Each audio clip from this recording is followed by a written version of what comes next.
స్వయంకృతంతో జరిగింది గతం, స్వయం కృషితో ఎదగాలి మనం. జయ కృష్ణ ముకుంద మురారి.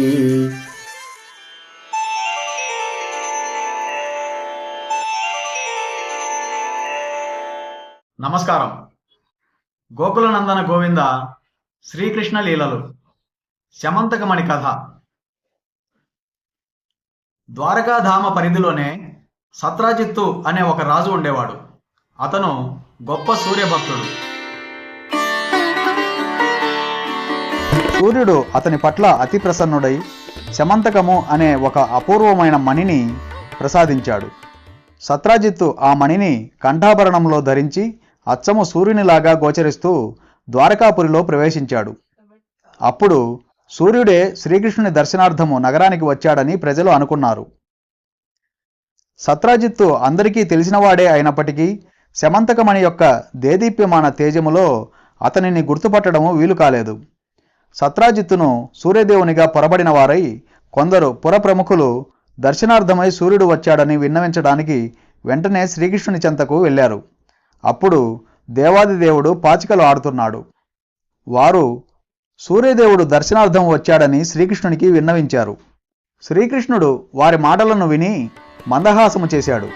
వారి ఎడ ప్రసన్నుడైన దేవాదిదేవుడు ఎవరినైతే వారు సూర్యదేవుడని వర్ణించారో నిజానికి అతడు సత్రాజిత్తు అని, సూర్యదేవుని నుండి లభించిన శమంతకమణిని చూపడానికే అతడు ద్వారకకు వచ్చాడని వారికి తెలియజేశాడు. అయినా సత్రాజిత్తు శ్రీకృష్ణుని దర్శించలేదు. అతడు శమంతకమణిచే పరవశానికి గురయ్యాడు.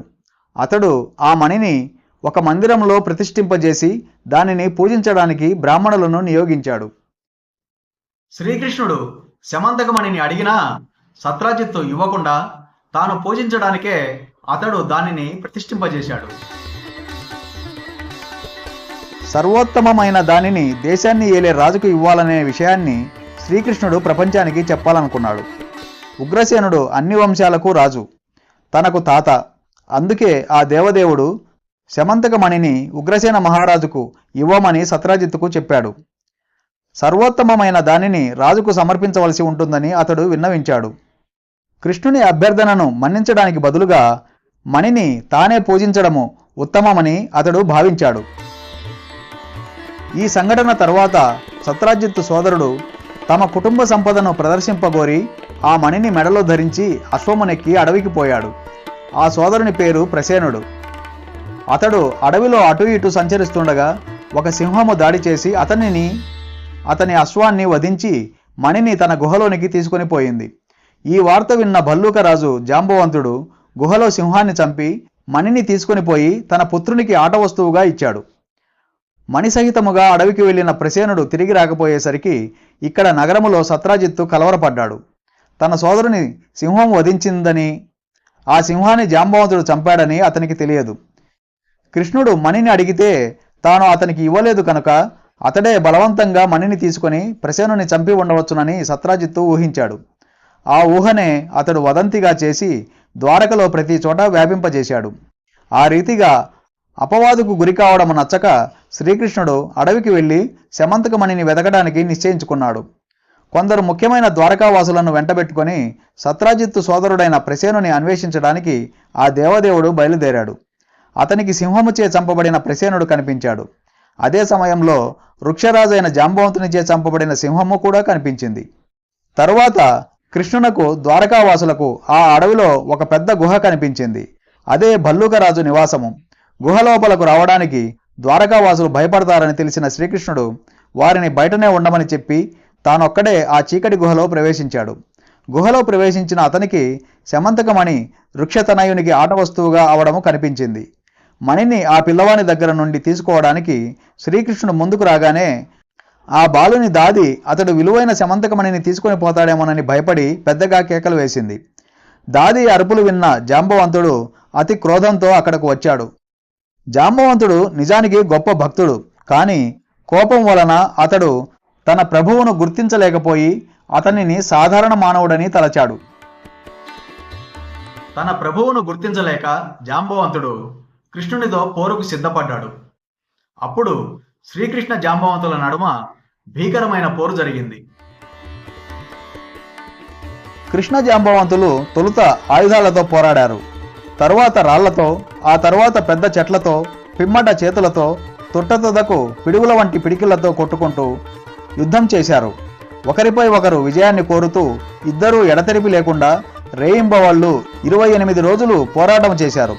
జాంబవంతుడు ఆ కాలానికి మహాబలశాలి అయినప్పటికీ కృష్ణుని నిరంతర ముష్టిపూతాలకు దేహసందులన్నీ సడలిపోగా పూర్తిగా క్షీణబలుడు అయ్యాడు. ఒళ్లంతా చెమటతో తడిసిపోగా మిక్కిలి అలసిపోయి అతడు ఆశ్చర్యచకితుడయ్యాడు.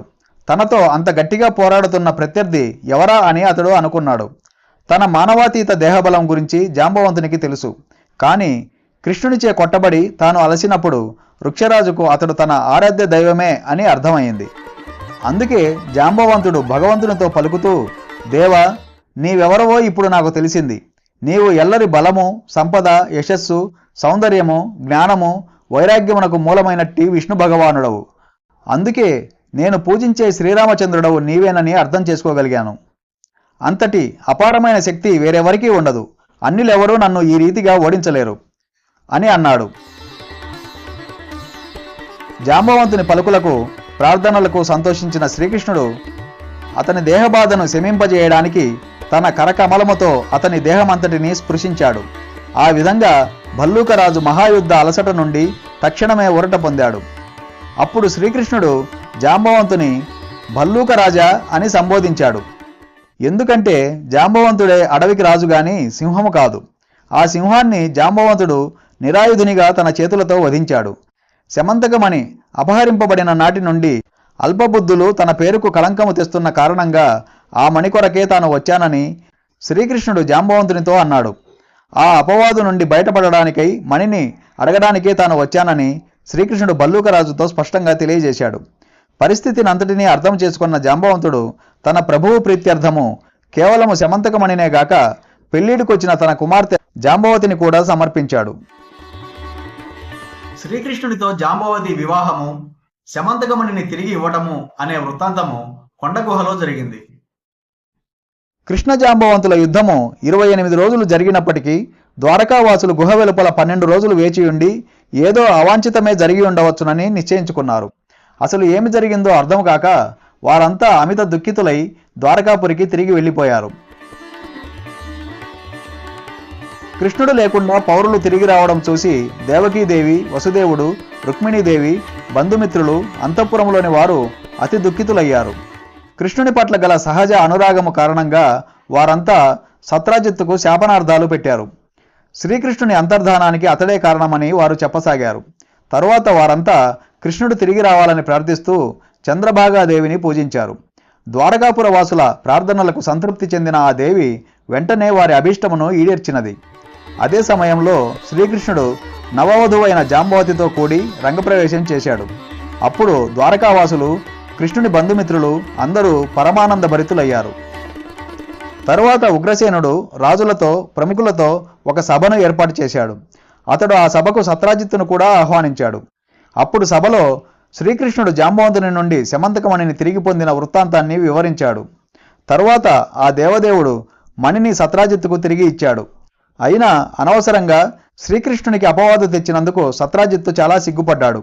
మణిని చేతిలో పట్టుకొని తలదించుకొని అతడు మౌనంగా ఉండిపోయాడు. రాజులు, ప్రముఖులు వేంచేసి ఉన్న ఆ సభలో అతడు ఏమీ మాట్లాడకుండా మణితో పాటు ఇంటికి వెళ్ళిపోయాడు. తరువాత అతడు శ్రీకృష్ణునికి కళంకమును ఆపాదించడం అనే దోషము నుండి తనను ఏ విధంగా ప్రక్షాళనము చేసుకోవాలో ఆలోచించసాగాడు.